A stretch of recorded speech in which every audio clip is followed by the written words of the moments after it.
So today my boyfriend sent me from, gosh, what was it?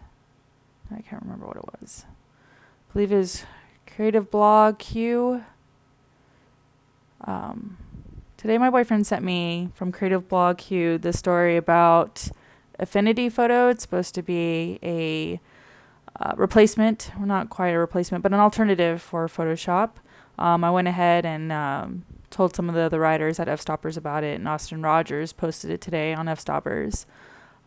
So if you want to check it out, we do have the full article on F-Stoppers, which you can find right now. So I went ahead and downloaded the beta. They're in beta. And I have never opened up this program before. I went ahead and just downloaded it and installed it onto my Mac. It's only available for Mac users right now, the beta. I'm not quite sure when it's going to be available for PC. So I wanted to go ahead and do kind of like an unboxing, but for software. So let's go ahead and turn it on. I'm used to Photoshop. So whenever I do my editing, I always start off in Lightroom, do my basic edits there, like brightening and stuff, and then I'll export into Photoshop. So as you can see, this is the first time. Comes up with this dialog box. Thanks for downloading the Affinity Photo Beta. And it just says that, if we have any feedback, to let them know on their forums. Okay, so I'm going to go ahead and close this. And I guess this is what it looks like. You got your adjustment layers here. Has a lot, actually.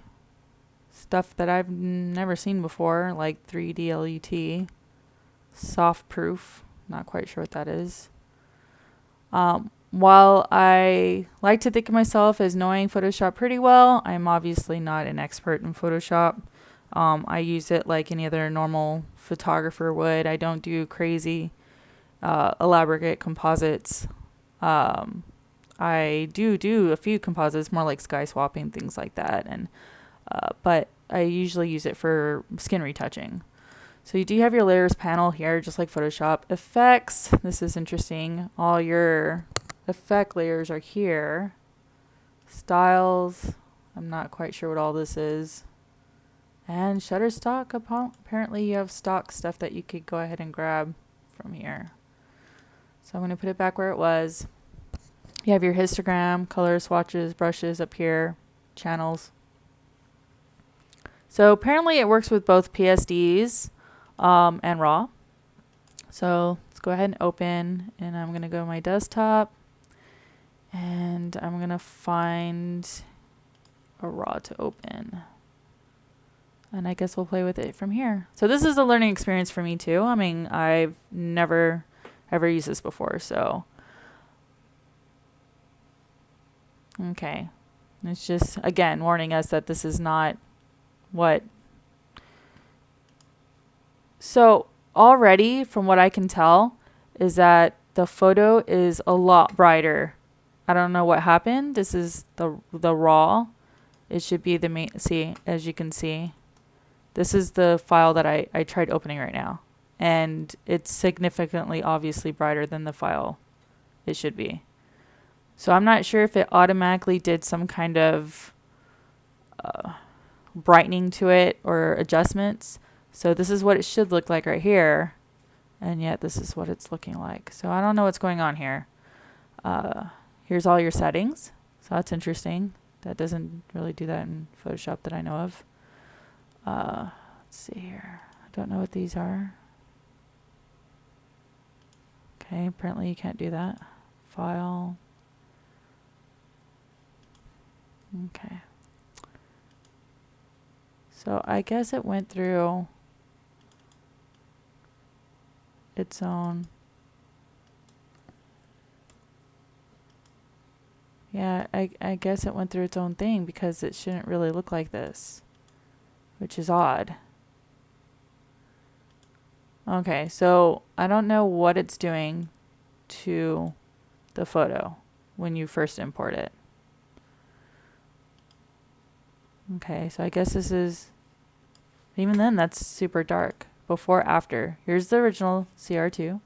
What I opened, see? I opened the CR2, the raw file. And for some reason it's not looking like that on this computer, on this program. It's very, very odd.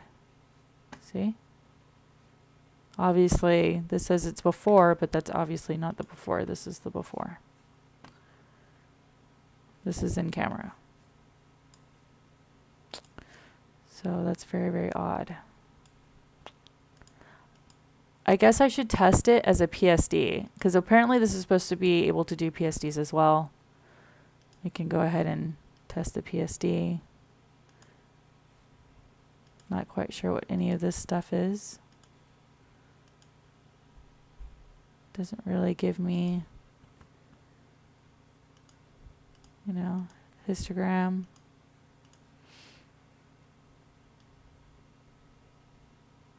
I really shouldn't have to mess with this. It should just come out like it should. But if we're going to play with it, we might as well play with it, right? So, your basic editing here.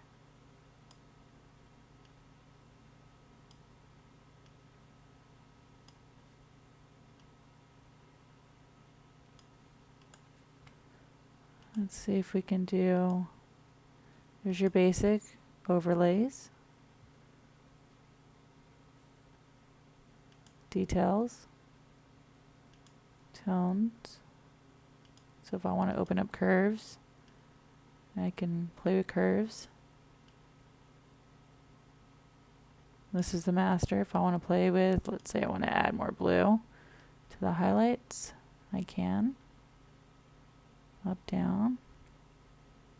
So that's about the same. Split toning, this is interesting. There's split toning here. You know. But we won't play too much with that. So you can turn it on and off with the little checkers right here.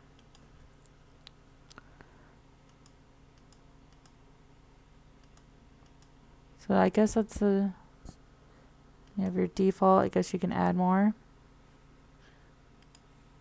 You can create your own. Cancel. And I guess it resets it when you click that. Well, there you go. So far, I'm not sold on this. Only because when you open up a raw file, it should look like the raw file. And I'm not quite sure how to get that back.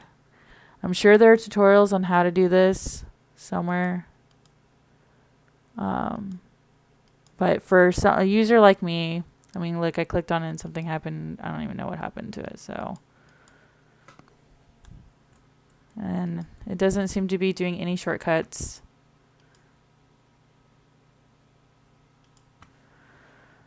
So let's start over again.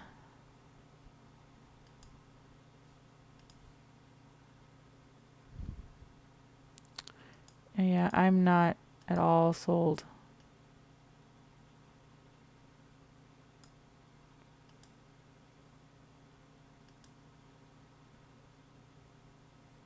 Okay, well that's it for the CR2. I'm kind of curious what happens if we try to open a PSD. So I am going to close this out and let's find a PSD I can go ahead and open. And we'll see what the PSD looks like in Finder right here. Let's see, PSD. Let's go ahead and open. We'll open Rebecca here. Let's try to open hers.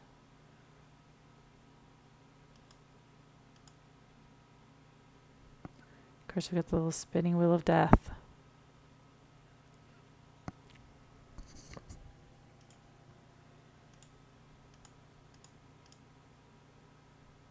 Okay, so it is here under Affinity. Let's open it up for here.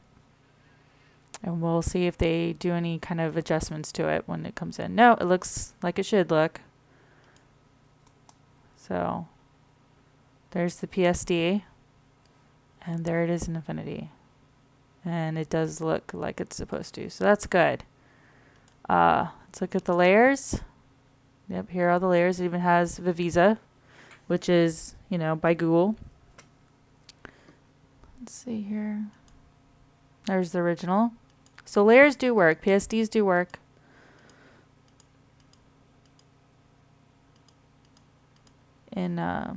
In this program.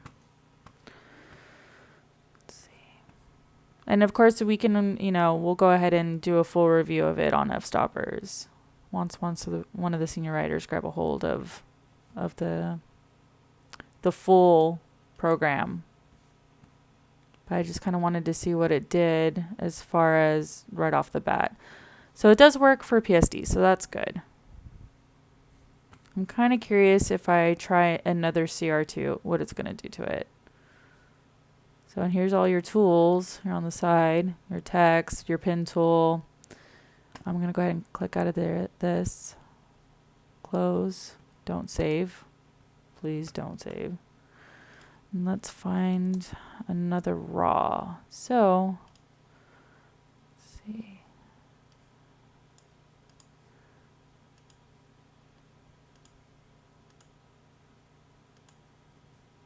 And we'll just grab a random raw photo.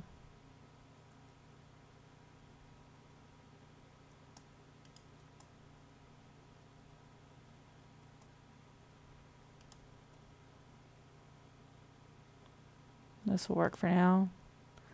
Open with Affinity Beta. Let's see what it does to it. So that you saw it was straight up the raw. Close. And let's see what it looks like. Again, here's the raw. And here we are. I don't know what the deal is as far as it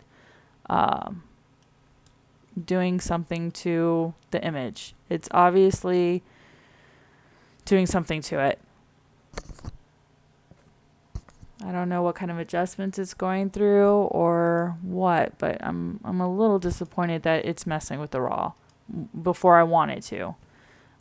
You should have complete control over it. When it opens in this program, it should be exactly straight out of camera, and it's not. And I honestly am not quite sure how to go about fixing it, to be honest with you.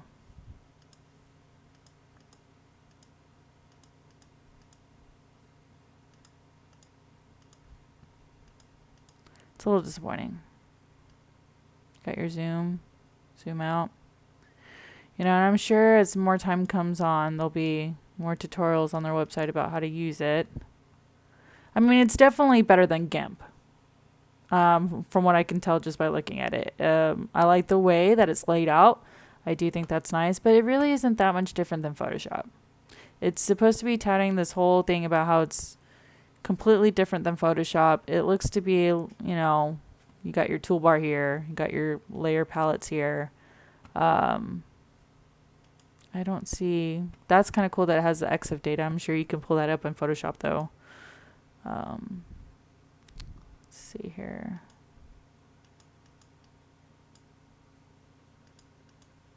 And you can kind of just pull everything out, I guess. It's just really weird. You can pull all of this off. So, not quite sure. And we got the spinning wheel of death again. But you can download it if you have a Mac, you can download and play with it yourself. Unfortunately, it's not for PC users. And oh, there we go. It died on me. Affinity Photo Beta quit unexpectedly. Should I report it? Click reopen to open the application again. Click report to see more detailed information. Click report. Show details. And of course, I have no idea what any of this stuff says. I'm not a programmer. I have no idea what this all means. So, send to Apple. We'll go ahead and send that. So, let's try this again. Let's try a different raw. Let's see how that looks. Let's see. Open with Affinity. So it did crash. That kind of sucks. This is probably a long video by now. Okay. So before I click anything, I'm going to look at the panel and see. So there's no layer on the side, no layer window. And I'm wondering if I haven't even tested the Wacom yet. So I wanted to see if a Wacom worked on it, but I don't even see any of this. It reopened thing. So let's close that. And again, it messed with the image. See how there's light here coming from the side? It just looks so dull. And I don't know, unless this, yeah, it looks so dull compared to the raw. And it shouldn't be that way. It should open just like this, and it's not. How disappointing. I really had high hopes for this. I mean, we're still in beta, so it might be a bug. I don't know. It might be something that they're trying to fix. Who knows? I still kind of have high hopes for Affinity. If they could be a low cost option to Photoshop, I'm sure a lot of people would be happy. I'm totally against piracy, so I pay for a Creative Cloud subscription. I know a lot of people don't. This might be something to satiate those people. They'll be able to buy this for $50 once the full version comes out, and they won't have to complain about the subscription based that Adobe has, program that they have. I'm really sick and tired of hearing people complain about Photoshop and that they have to pay. It's $10, people. It's $10 for Lightroom and Photoshop. It's if you're a professional photographer, graphic designer, and you're not paying for your subscription to Photoshop, then I don't know what you're doing. I mean, you're not really that much of a professional if you can't pay for $10 a month. I mean, it's kind of ridiculous. It's so cheap. But this will help make people happy. $50. They'll never have to pay the $50 again until like a new version comes out. I'm guessing they'll charge for a new update or whatever. But for now, the beta is free. You can play with it. Like I said, I do not like the way the RAWs are coming out. No samplers. Don't know what that means. It's cancel. And it just kind of goes away. So I want to try that again and press commit this time. Let's see what that... It's all about experimenting because a lot of this stuff I don't know what it does. Actually, I opened up Photoshop. So I'm going to open up Photoshop and I'm going to open up here and we're going to kind of compare the two. So I'll give that a little bit to open up. So here's Photoshop.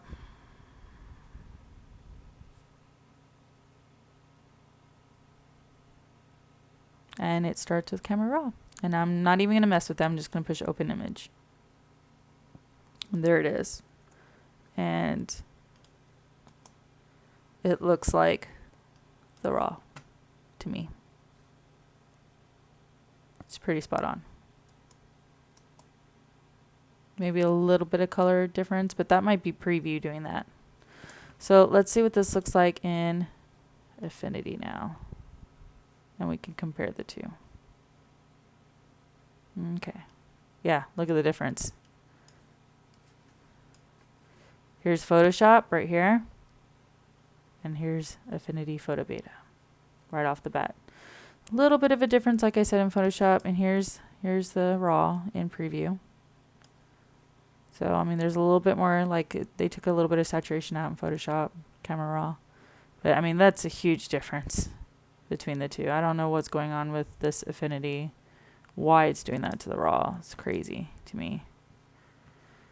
So, go back, open this back up. Now, let's press commit. There we go. Commit. There's your layer.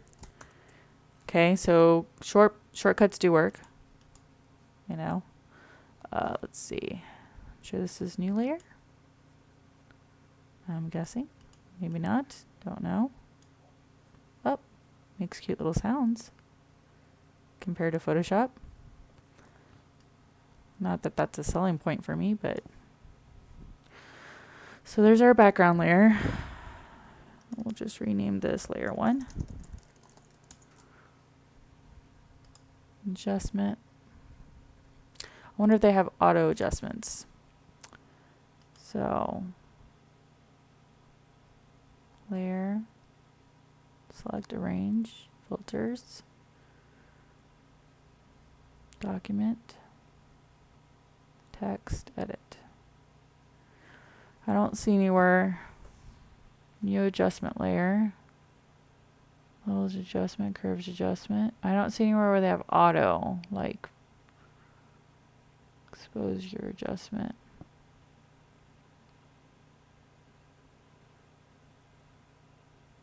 You know, a lot of people use auto in Photoshop. So you can go here, adjustments. You can go auto tone. Not that, I mean, I don't recommend doing auto, but I know a lot of people do use auto adjustments. I mean, it's barely a difference. You probably can't even tell. Well, you can probably tell there. And I just made it a little warmer. And here, there's nothing.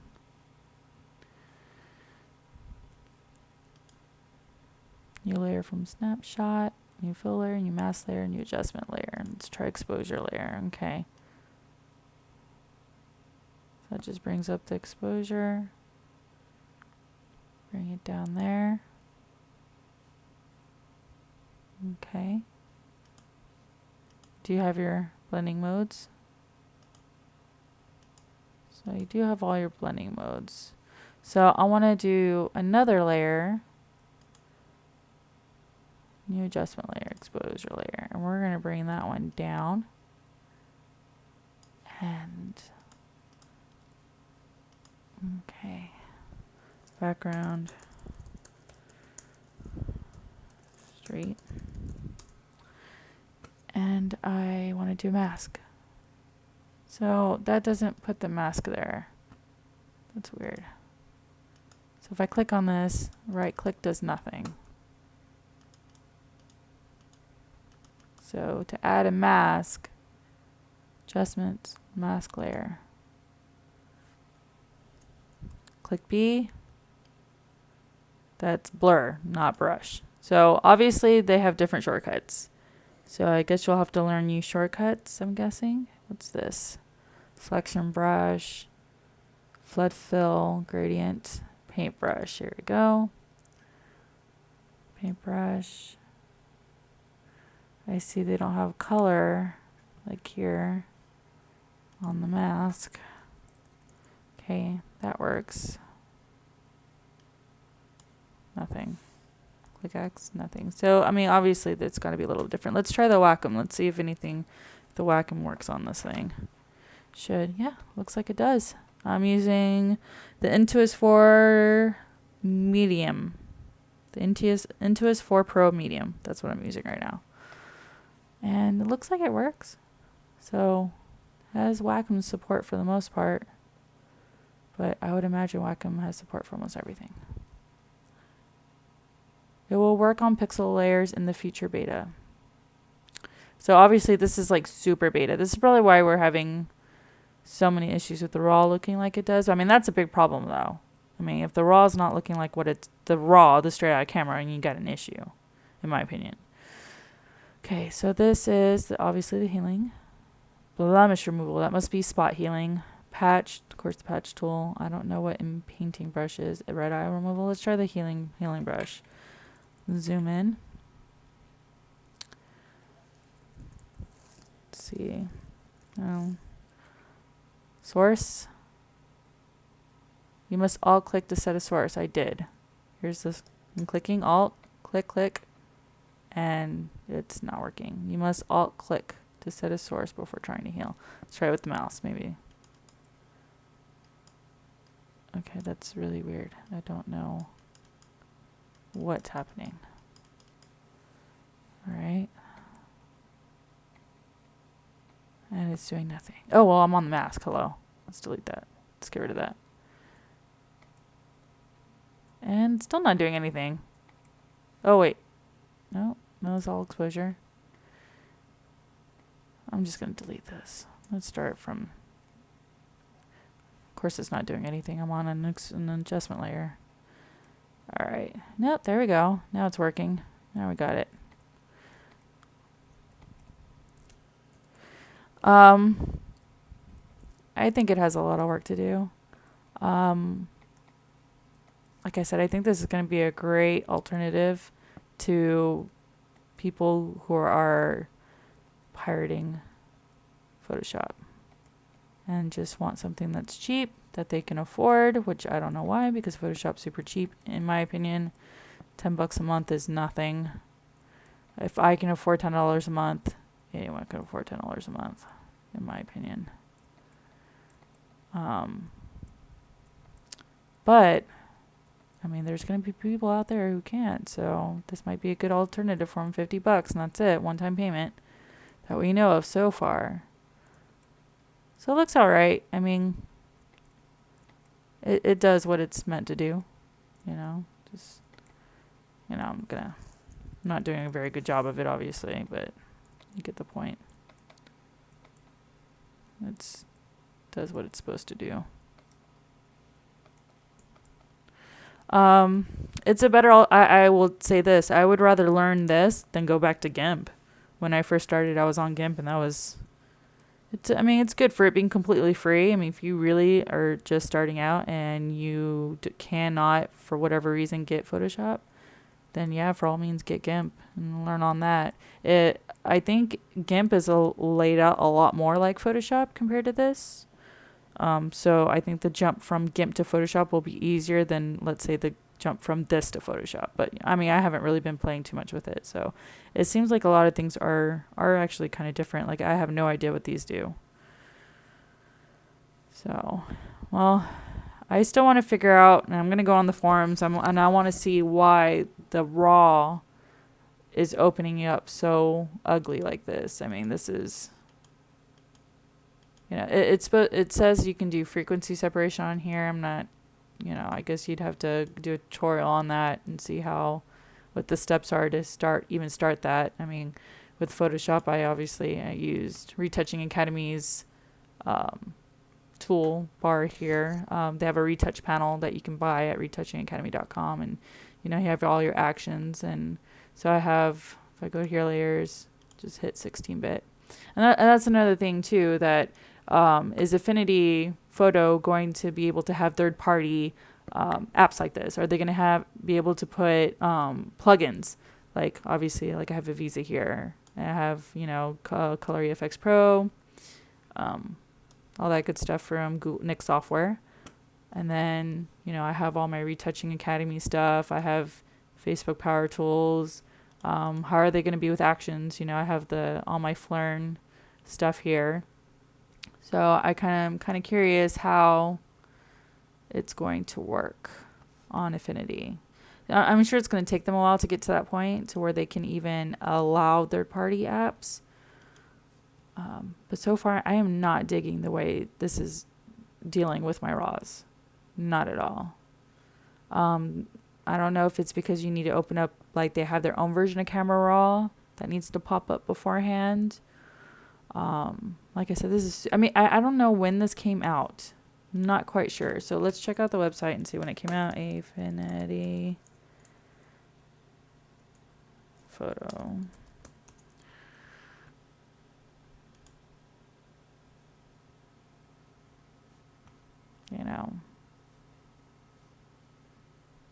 And you can sign up for the beta here on their website. Just Google Affinity Photo, and it should be the first website that pops up. So you can sign up for the beta right here. They do have tutorials. Here we go. Let's see if they have anything. It seems like they just have the designer tutorials. I don't know if it has anything about this new photo one. Doesn't look like it. Looks like it's just the designer ones. Well, here's their forum. So I'm guessing this came out like really recently, like in the last day or two. This was released. Not quite sure. All I know is all of us at F-Stoppers were super excited about it. We've been talking about it today, in our writers group and stuff. So we are excited about it. I'm really excited to see what the full version is going to look like. I'm really excited to review the full version. Obviously, this is a beta. I'm not really happy with the beta right now. Um, you know, every software is going to have its hiccups when they first release it. I mean, that's why they release a beta, so that we can kind of play with it and, you know, if there's some problems. But to me, to open up a raw image, like I've been doing, and it come out like this.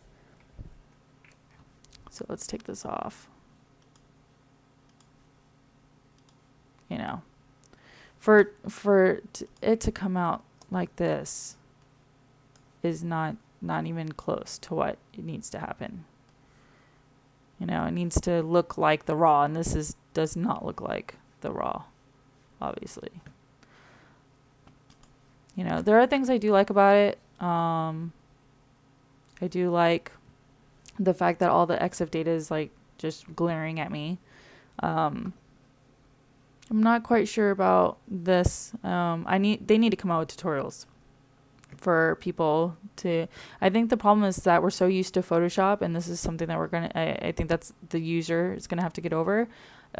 If they want to jump over from Photoshop to Affinity, they're gonna have to get over. It's a change. You're just gonna have to work with it.